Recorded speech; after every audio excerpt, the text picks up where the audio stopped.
Hello guys and welcome to this channel. आज की video में हम लोग यूवीआर स्टार्ट करेंगे। इलेक्ट्रोथेरेपी में 6 चैप्टर है यूवीआर और उसको हम लोग स्टार्ट करेंगे। सबसे पहले क्या कहा जाता है कि UVR ultraviolet radiation is electromagnetic energy which is invisible to the human eye. तो यूवीआर जो है हमारी इनविजिबल होती है ह्यूमन आई के लिए और इसकी वेवलेंथ जो होती है वो 10 नैनोमीटर से 400 नैनोमीटर के बीच में होती है। अगर हम लोग अल्ट्रा वायलेट रेडिएशन की देखें इलेक्ट्रोमैग्नेटिक स्पेक्ट्रम में तो ये फॉल करती है हमारी विजिबल लाइट और एक्सरे के बीच में।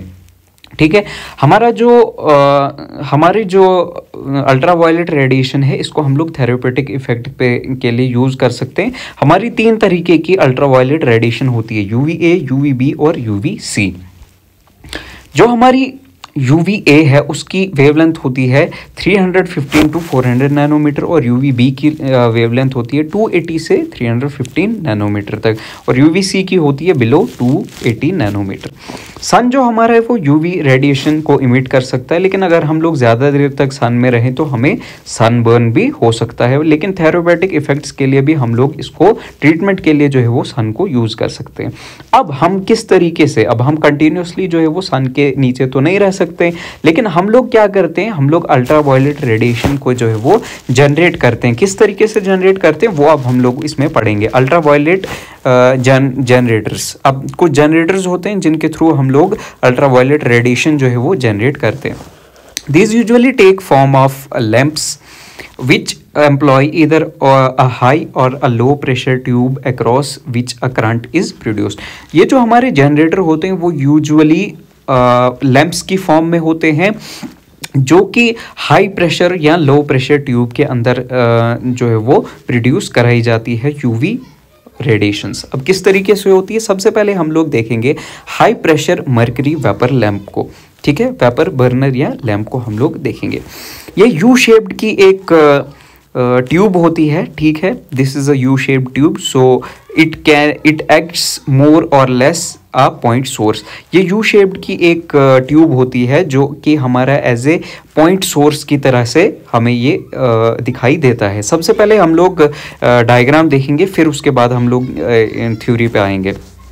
यहाँ पे दिखाया जा रहा है ये यू शेप्ड की ट्यूब है। ठीक है, इसी के अंदर हम लोग जो है वो जनरेट करते हैं हमारा अल्ट्रा वायलेट रेडिएशन। इस यू शेप की ट्यूब में क्या होता है, यहाँ पे जो है वो एक इलेक्ट्रोड इस तरफ दिया हुआ है, एक इलेक्ट्रोड इस तरफ दिया है। एक तरफ यहाँ से पॉजिटिव इलेक्ट्रोड है और यहाँ से नेगेटिव इलेक्ट्रोड है और यहाँ से हम लोग करंट जो है वो फ्लो करवा रहे हैं।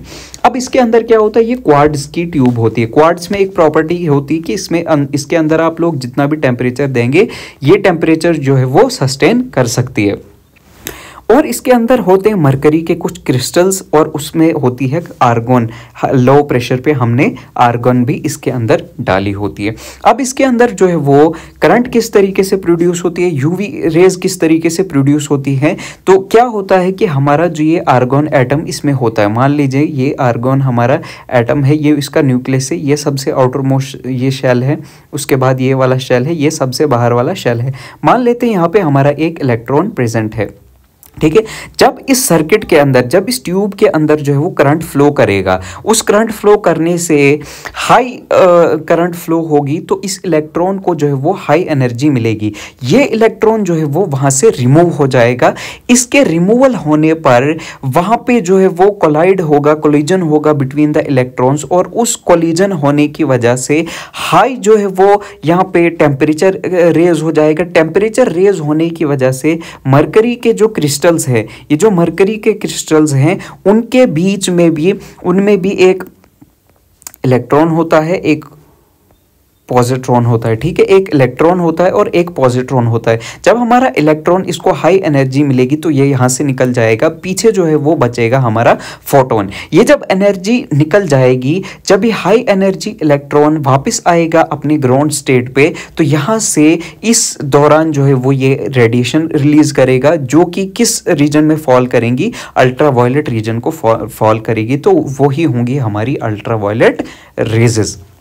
अब देखते हैं यहाँ पे क्या लिखा हुआ है। देखिए, कहा जा रहा है कि the burner is made of quartz, हमने अभी देखा कि क्वार्ट्ज का बना होता है burner. This material flows the passage of ultraviolet can withstand very high temperature, जैसे मैंने आपको बोला कि ये हाई टेम्परेचर को जो सस्टेन करता है, इसीलिए हम लोग क्वार्ट्ज का यूज़ करते हैं। And Fairlie low coefficient of expansion, expand भी नहीं करता ये मटेरियल, इस वजह से हम लोग इसका यूज़ करते हैं। Enclosed in a tube is argon, यहाँ पे आर्गॉन हम लेते हैं एट लो प्रेशर पे। As a low pressure considerably reduced its electrical resistance, इससे कम हो जाता है लो प्रेशर की वजह से। स्मॉल क्वांटिटी ऑफ मरकरी जो है उसको भी हम यूज़ करते हैं, is also enclosed in the tube and an electrode is sealed into either, दोनों तरफ से एक पॉजिटिव इलेक्ट्रोड होगा और एक नेगेटिव इलेक्ट्रोड होगा। Surrounding the ends the two metal caps across which a high potential difference is applied in order to ionise the argon. तो इन इलेक्ट्रोड्स के बाहर में हमारा क्या लगा होता है, मेटल कैप्स लगी होती हैं ताकि हम लोग आयोनाइज कर पाए आर्गॉन के एटम्स को। Argon is normally extremely stable, जैसा कि हम लोग जानते हैं कि एक आर्गॉन जो है वो हमारी नोबल गैस है, हम ये किसी से भी रिएक्ट नहीं करती है, and inert and it has full outermost shell electrons इसमें कंप्लीट होते हैं। So in order to pass a current through the tube the argon atom must be ionised. तो अगर हमने इसमें से आर्गॉन में से इलेक्ट्रॉन निकालना है तो हमें हाई वोल्टेज ऑफ करंट की जरूरत पड़ेगी। An electron is stripped from the outer shell of the electron producing a negative particle. जब हम लोग इस आर्गॉन में हाई वोल्टेज ऑफ करंट देंगे तो वहाँ से इलेक्ट्रॉन रिलीज होगा एंड अ पॉजिटिव आयन भी रिलीज होगा। The remaining part of the argon which now has an excess of positive proton. जैसा हमने देखा कि जब इलेक्ट्रॉन हमारा निकल जाएगा, जब हमारा इलेक्ट्रॉन जो है वो अपनी जगह से निकल जाएगा तो पीछे जो है वो एक प्रोटॉन बचेगा। जब हमारा इलेक्ट्रॉन निकल गया तो पीछे प्रोटॉन बचेगा, ठीक है। उसके बाद क्या कहा जा रहा है, a constant amount of energy is required to ionise the argon and this is obtained by applying a very high potential difference. 400 volts का करंट हम लोग देते हैं जिसकी वजह से ये इलेक्ट्रॉन जो है वो बाहर निकलता है। नेक्स्ट देखते हैं, उसके बाद ये हमने डायग्राम देखी, क्या कहा जा रहा है नेक्स्ट कि across the tube via the metal cap at either end for fraction of second. In practice this is accomplished by pressing the start button on the lamp which introduced auto transfer into the circuit in order to set up the main voltage to 400 volts। कहा जा रहा है कि जो ही हम लोग switch on करेंगे तो उसमें करंट जो है वो 400 वोल्ट का जो है वो प्रोड्यूस हो जाएगा। once the argon has made positive and negative particles to move through the burner, so constituting and electric current, तो उसकी वजह से करंट जो है प्रोड्यूस होगी। जैसे आर्गॉन के एटम्स रिलीज होंगे, इलेक्ट्रॉन निकलेगा बाहर तो पीछे पॉजिटिव प्रोटॉन बचेगा, उनके कोलिजन की वजह से हमारा जो है वो जो हमारा ये पॉजिटिव इलेक्ट्रोड है इसकी तरफ इलेक्ट्रॉन जाएगा और हमारा जो नेगेटिव इलेक्ट्रोड है उसकी तरफ हमारा प्रोटॉन जाएगा, तो उसकी वजह से करंट प्रोड्यूस हो जाएगा सर्किट में। The electron move to the positive terminal and then around the circuit the positive move on the negative terminal, जैसा कि मैंने बोला। Overall exactly the same number of electrons leave the burner at the positive as enter at the negative। same number of electrons जो है वो positive की तरफ जाएंगे और उतने ही प्रोटॉन भी जो है वो पॉजिटिव टर्मिनल की तरफ जाएंगे। as the two-way movement of charged particles takes place, collision between the moving ions and neutral argon atoms causes further ionization, so there is continuous generation of ionized particles to sustain the current flow। ये कह रहा है कि जो ही circuit complete हो जाएगा, current flow हो जाएगी, तो उसकी वजह से ये कंटिन्यूसली मैकेनिज्म चलता रहेगा। This current flow can not be seen as a glow discharge and as with any electrical current consider heat is produced Joule's law के अकॉर्डिंग यहाँ पे करंट जो है वो प्रोड्यूस हो गई है। Eventually sufficient heat is produced to vaporize the liquid mercury।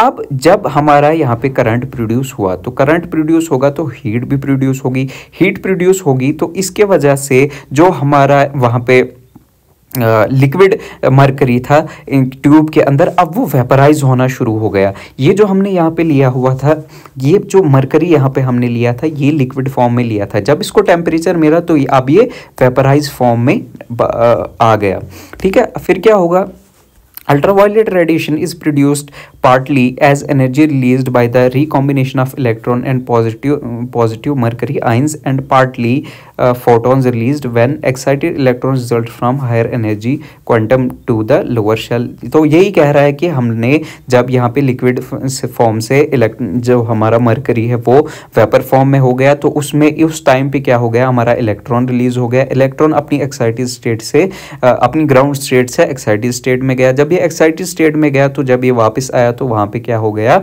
एक हाई एनर्जी रिलीज हो गई। अब क्या हुआ उस एनर्जी का, नीचे देखते हैं। हाँ, At the same time, however, visible and infrared electromagnetic waves are produced। जब वो इलेक्ट्रॉन वापस अपनी ग्राउंड स्टेट में आया उसी टाइम पे विजिबल और इंफ्रारेड इलेक्ट्रोमैग्नेटिक रेज जो प्रोड्यूस हो गई, and ultraviolet form only a portion of total output. तो यहाँ पे हमारी अल्ट्रावायलेट रेज भी प्रोड्यूस हो गई। The whole process of argon ionisation, mercury vaporisation and ionisation takes some time, and a period of 5 minutes elapses between the starting the burner and ultraviolet emission reaches its peak। सब बहुत important point यहाँ पे कहा जा रहा है कि जो ही हम लोग लैंप स्टार्ट करेंगे, जो ही हम उसका स्विच ऑन करेंगे, तो उसी वक्त जो है वो हमारा प्रोसेस जो है वो स्टार्ट नहीं हो जाएगा। It will take around 5 minutes. ये सब जो है वो इलेक्ट्रॉन निकलना, ये सब यूवीआर प्रोड्यूस होना, इसमें 5 मिनट का टाइम लगेगा। तो यानी जो ही हम लैंप स्टार्ट करेंगे तो उसी वक्त वो पेशेंट पे नहीं लगाना है, उसको 5 मिनट तक पहले रोकना है ताकि हमारी यूवी रेडिएशन जो है वो प्रोड्यूस हो जाए। Once the lamp has turned off, एक बार जब हमने लैंप को टर्न ऑफ कर दिया, the ions of argon recombine, जो हमारे आयंस निकले थे आर्गन से वो रिकम्बाइन कर जाते हैं, as do the ions of mercury, ऐसे ही मर्करी के भी करते हैं। So that within the tube everything returns to its original neutral state. जैसे कि पहले आयंस इलेक्ट्रॉन्स अपनी ग्राउंड स्टेट पे थे, उसी तरीके से वापस अपनी ग्राउंड स्टेट पे आ जाते हैं जो ही हम लोग जो है वो बंद कर देते हैं, जो हमारा स्विच है अपने लैंप का वो बंद कर देते हैं। However considerable heat has been generated and this raises the electrical resistance across the tube. वहाँ पे हीट प्रोड्यूस होगी, उसकी वजह से रेजिस्टेंस भी प्रोड्यूस हो जाएगा ट्यूब के अंदर। So that some time has to elapse allowing the tube to cool. तो हमें थोड़ा टाइम उसको before it is possible to strike the arc again. तो अगर हमने इसको और से स्टार्ट करना है तो हमें इसको थोड़ा सा कूल करना ज़रूरी है।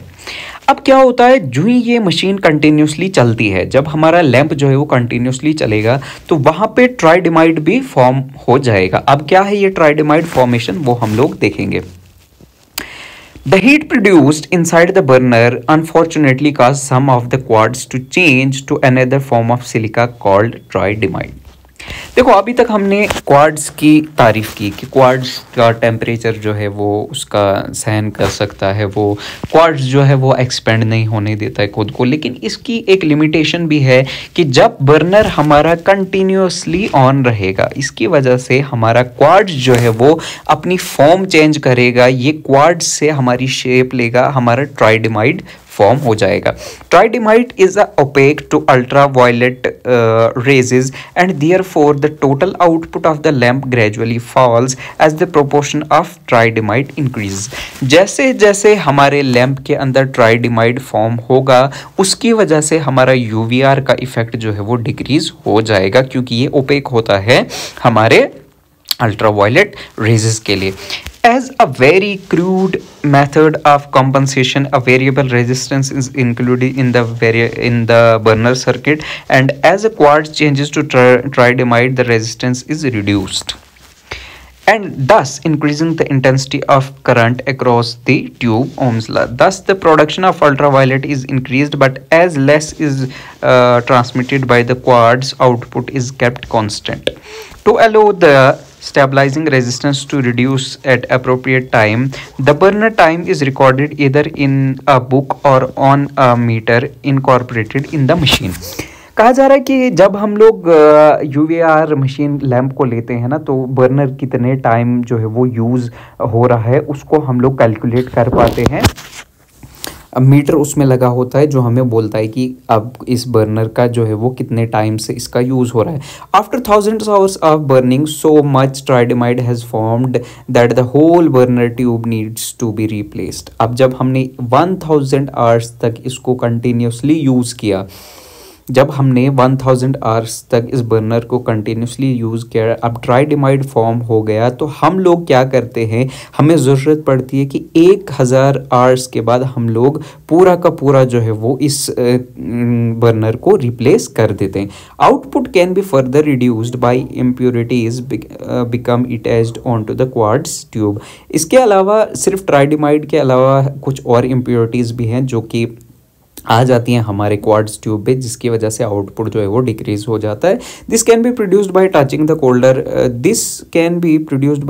The cold burner with fingers and leaving grease on the tube or by the atmospheric dust being allowed to the settle on the tube. तो ये अदर इम्प्योरिटीज़ किसकी वजह से हो सकती है, जब हम लोग कोल्ड बर्नर पे अपने फिंगर्स वगैरह लगाते हैं तो हमारी फिंगर्स में भी डस्ट वगैरह होती है जो कि उसके ऊपर आ जाती है, जिसकी वजह से हमारा जो है वो क्वार्ट्ज ट्यूब खराब होने लगता है, या एटमॉस्फेरिक डस्ट वगैरह की वजह से भी ये खराब होना शुरू हो जाता है।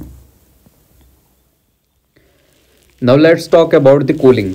यहाँ पे कहा जा रहा है कि जब हम लोग यूवीआर प्रोड्यूस करते हैं तो उसके साथ साथ जो है हमारी इंफ्रारेड भी प्रोड्यूस होती है, और ये जब ये इंफ्रारेड रेडिएशन ह्यूमन बॉडी के कांटेक्ट में आती है तो ये हीट में कन्वर्ट हो जाती है, जिसकी वजह से हमारा पेशेंट जो है वो उसमें बर्न हो सकता है अगर हम उसको बहुत ही पास रखें। तो हमें 50 सेंटीमीटर जो है वो दूर रखना चाहिए पेशेंट से, अपना लैंप जो है वो यूवीआर लैंप जो है वो 50 सेंटीमीटर इससे दूर रखना चाहिए पेशेंट से, वरना पेशेंट जो है वो उसको बर्न हो सकता है।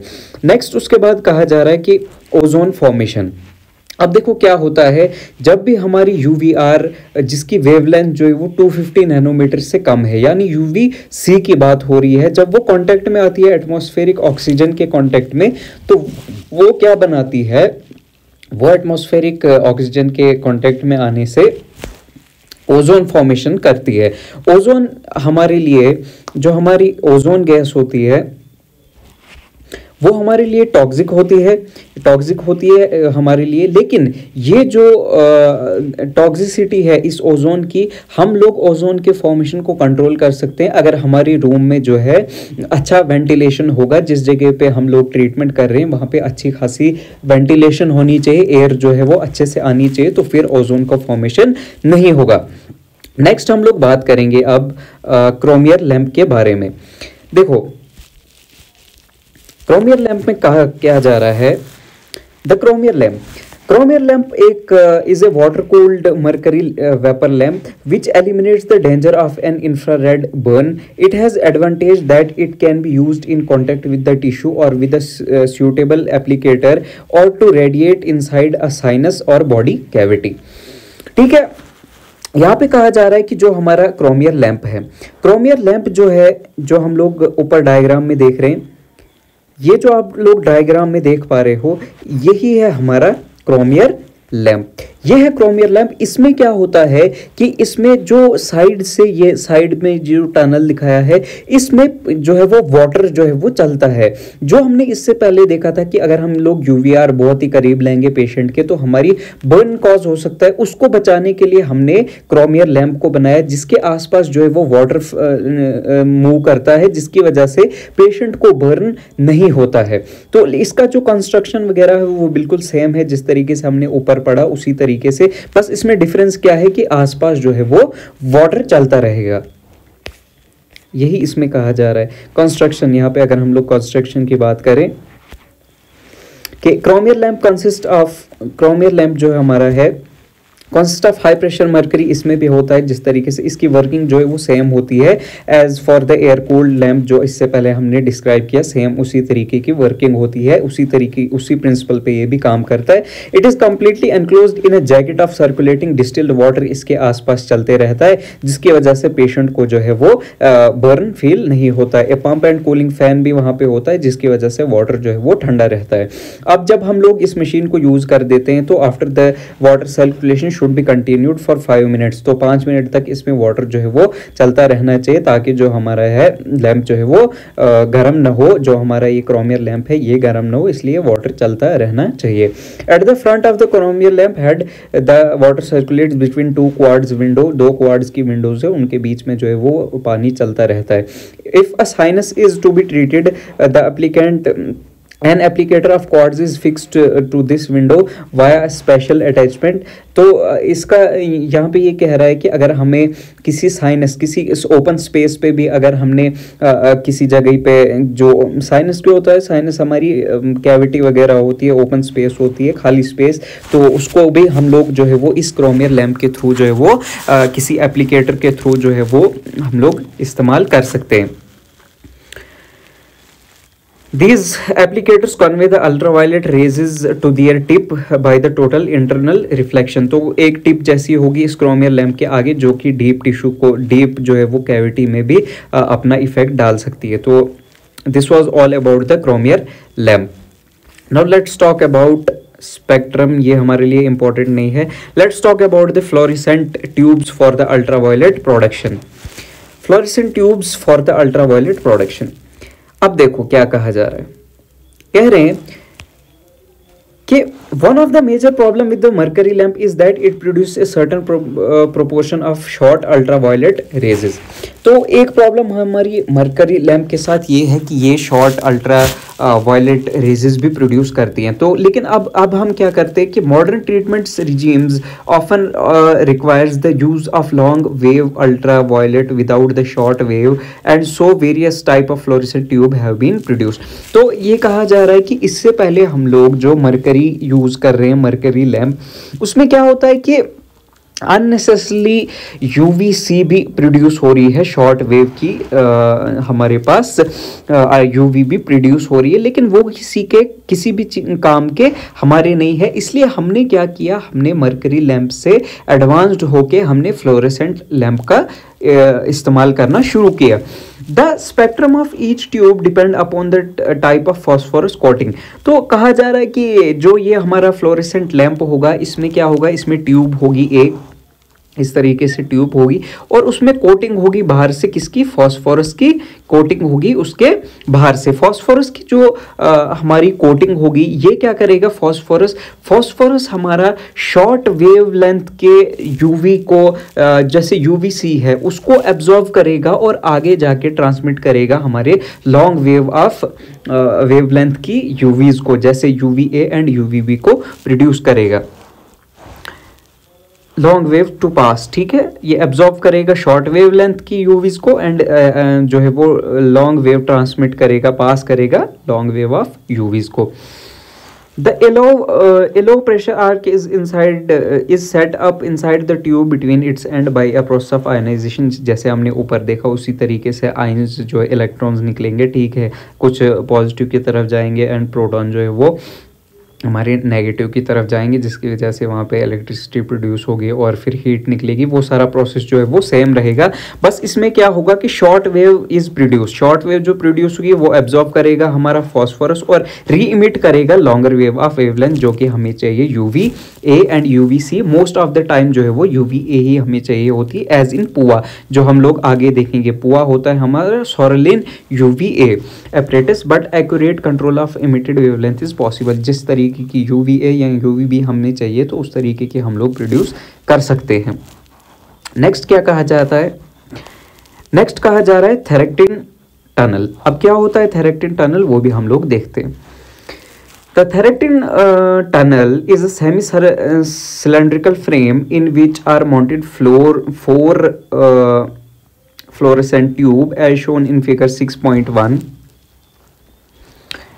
Each tube is mounted on its own reflector in such a way that an even irradiation of the patient is produced, allowing treatment of the whole body in two halves. Normally, fluorescent tube with a spectrum of 280 to 400 nanometer are used. तो ये जो हमारा थेरेक्टिन tunnel होता है, इसमें क्या होता है कि हमारे पास सेमी सिलेंड्रिकल एक स्ट्रक्चर होता है, इस तरीके से सेमी सिलेंड्रिकल स्ट्रक्चर होता है हमारा इस तरीके से, और इसमें 4 रॉड्स होती हैं, ठीक है, इस तरीके से 4 रॉड्स होती हैं और वो रॉड्स जो हैं वो उसके बाद हमारा यूवी प्रोड्यूस करती हैं, ठीक है। ये यहाँ पे each tube is mounted in its on reflector, जिस तरीके से यहाँ पे रिफ्लेक्टर दिखाया जा रहा है इस तरीके से वहाँ पे होता है, ताकि हमारे जो पेशेंट के आधे हिस्से को अगर एक टाइम पे अपर बॉडी को ट्रीट करना है तो अपर बॉडी को कर सकते हैं, और फिर लोअर बॉडी को अगर करना है तो एट ए टाइम जो है वो दो बॉडी के हिस्सों को हम लोग ट्रीट कर सकते हैं, एट ए टाइम पूरी बॉडी को ट्रीट नहीं कर सकते, ये कहा जा रहा है इसके अंदर, ठीक है। Now let's talk about the पुआ apparatus. पुआ apparatus irradiation with UVA only may be performed with special fluorescent tube which may be mounted in vertical batteries on a wall or on 4 sides of the box totally surrounded the patient. This form of ultraviolet is usually given 2 hours after the patient has taken a photoactive drug such as Sorelin, hence the term PUA. तो यहाँ पे क्या कहा जा रहा है कि eight ए time हम लोग पूरी के पूरे जो है वो एक पेशेंट को ट्रीट कर सकते हैं। हम लोग एक बड़ा सा बॉक्स होगा, एक बॉक्स टाइप का होगा, उसके अंदर रॉड्स लगी होंगी फ्लोरेसेंट लैंप की, और हम लोग पूरे के पूरे पेशेंट को एट ए टाइम ट्रीट कर सकते हैं। हम लोग 2 घंटे पहले देते हैं ट्रीटमेंट के एक सोरेलिन ड्रग, जिसकी वजह से इसको अपरेटस को नाम पड़ा पुआ। सोरेलिन UVA प्रोड्यूस करते हैं और पूरी की पूरी बॉडी को हम लोग एट ए टाइम ट्रीट कर सकते हैं। Now let's talk about the physiological effects of the ultraviolet rays. अब हम लोग देखेंगे फिजियोलॉजिकल इफ़ेक्ट्स क्या हैं अल्ट्रावायलेट रेज के, हमारी बॉडी पे क्या असर पड़ते हैं इसके। The skin acts as a protective layer in that it absorbs most ultraviolet lights and prevent its penetration down to vulnerable cells. Skin जो है वो हमारी प्रोटेक्ट करती है, हमारी प्रोटेक्टिव लेयर होती है जो कि एब्जॉर्ब करती है हमारी अल्ट्रावायलेट रेज को और प्रिवेंट करती है पेनिट्रेशन डीप सेल्स तक जाने से। हमारी जो है स्किन प्रोटेक्ट करती है हमारी बॉडी को, ताकि अल्ट्रावायलेट रेज जो है वो डीप डाउन तक सेल्स तक ना जा सके। If ultraviolet rays are absorbed by skin, the energy they released is sufficient to cause damage to cells and intracellular structures. अगर हमारी स्किन के अंदर तक अल्ट्रावायलेट रेज चले जाती है तो ये इतनी एनर्जी सफिशिएंट होती है कि ये हमारे सेल्स को डैमेज कर सके और सेल्स के अंदर का स्ट्रक्चर जो है वो भी डैमेज कर सके। The extent of this damage and consequent reaction depends upon the wavelength of ultraviolet and the amount of ultraviolet absorbed. अब हमारी बॉडी को कितना डैमेज होगा ये डिपेंड करेगा कि अल्ट्रावायलेट रेज की वेवलेंथ क्या है और कितना अमाउंट है उस अल्ट्रावायलेट रेज का जो कि एब्जॉर्व हुई है। UVC और UVB जैसा हम लोग जानते हैं ये हाई वेवलेंथ की अल्ट्रावायलेट रेज हैं, ये एपिडर्मिस तक एब्जॉर्व हो जाती हैं और बियॉन्ड द एपिडर्मिस भी। बट जो हमारा UVA है may penetrate as far as capillary loops in the dermis. तो ये जो हमारी UVA और UVA जो हमारी है ये ज़्यादा डीप तक नहीं जाती है हमारे स्किन तक, ये डर्मिस तक ही जाती है, लेकिन UVB और UVC जो है वो डीप एपिडर्मिस तक भी जा सकती हैं। उसके बाद now let's talk about the cancer.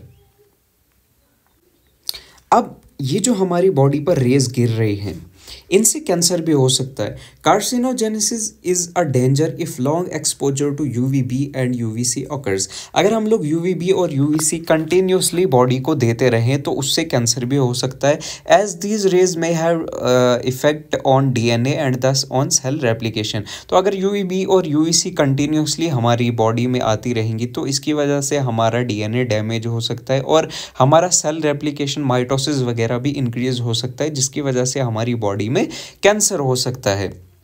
The evidence supporting the hypothesis that skin cancer is produced by ultraviolet radiation is considerable. तो ये हमारे पास hypothesis है कि स्किन जो है वो कैंसर काज कर सकती है हमारी ultraviolet radiation, and sun has been called as universal carcinogen. तो इसके लिए हम लोग सन को जो है वो यूनिवर्सल कार्सिनोजन भी कहते हैं, क्योंकि हमारे पास हाइपोथेसिस है कि हमारे पास अगर सन में कंटिन्यूसली हमें रहें तो हमें जो है वो कार्सिनो कार्सिनोजन भी हो सकता है, स्किन कैंसर भी हो सकता है। So prolonged exposure of the patient skin to the shorter wavelength wave should be avoided and course of treatment should not exceed 4 weeks.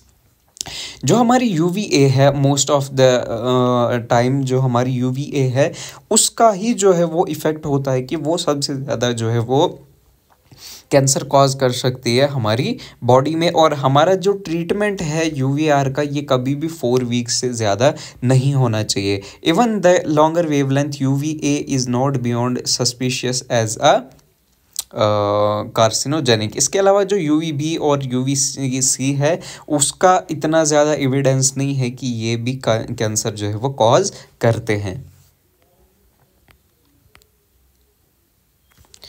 Now let's talk about नीचे क्या कहा जा रहा है। दस patient on PUVA or sun beds may well still be at risk and carefully monitoring amount of ultraviolet received.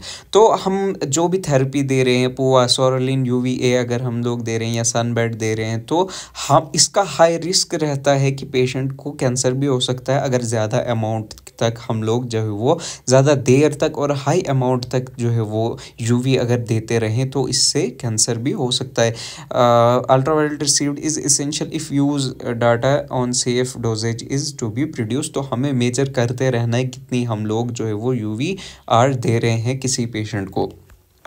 Next क्या हो सकता है, कैंसर के अलावा एरिथमा हो सकता है हमारे पेशेंट में। एरिथमा क्या होता है, damage to the cells cause the release of histamine like substances from the epidermis and superficial dermis. तो जब हमारी अल्ट्रावायलेट रेजेस नीचे स्किन सेल्स तक जाती हैं तो उसकी वजह से वहाँ पे जो हमारा एक हिस्टामाइन रिलीज हो जाता है। हिस्टामाइन की वजह से हमारे एपिडर्मिस और डर्मिस में जो है वो हिस्टामाइन रिलीज होता है। A gradual diffusion of this chemical takes place until sufficient has accumulated around the blood vessels in the skin to make them dilate। तो इसकी वजह से हमारी जो है वो वेसल डायलेशन भी हो सकता है, वेसो डायलेशन भी हो सकता है। This accounts for the latency of the erythema. इसकी वजह से हमारा एरिथमा भी हमें देखने को मिल सकता है। The greater the quantity of histamine-like chemicals produced, the sooner and the fiercer is the reaction। जितना जल्दी जो है वो जितना ज़्यादा हिस्टामाइन प्रोड्यूस होगा उतना जल्दी जो है वो हमारी बॉडी को एरिथमा हमें देखने को मिलेगा। The erythema reaction has been used to classify doses of ultraviolet given to the patient।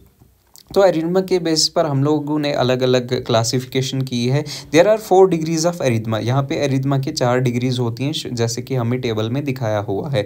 In practice today a sub erythemal dose of A1 is often given. Erythema is produced by wavelength shorter than the 350 nanometre. से कम जो wavelength होती है उनकी वजह से हमें जो है वो एरिथमा देखने को मिलता है।